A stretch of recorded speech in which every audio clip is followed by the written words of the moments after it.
मैंने उनसे बात किया, वो बोले कि तबस्सुम देखो यहाँ पर शराबी जो है ना मेरे साथ जबरदस्ती कर रहा है। तो मैंने कहा क्यों? वो बोले कि मुझे मार रहे हैं। मैंने क्यों मारे? मैं ट्रेन में कोई नहीं है, उनसे हेल्प लीजिए।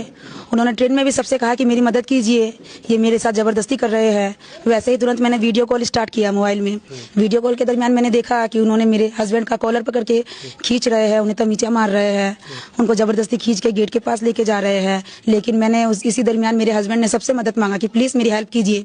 मैं तो एक आलिम दीन हूँ, मदरसे में पढ़ाता हूँ, मदरसे में पढ़ता हूँ, मैं चोर नहीं हूँ। देखिए उन पर चोरी का इल्जाम लगाया जा रहा है।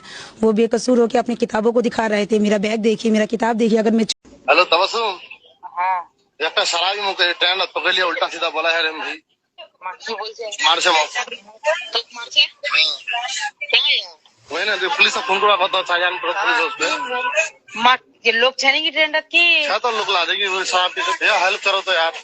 मामा देखो भैया परेशान कर रहे हैं। देख दी पुलिस वाला आपने ट्रेंड धोई आपने जबरदस्ती वाले मार आपका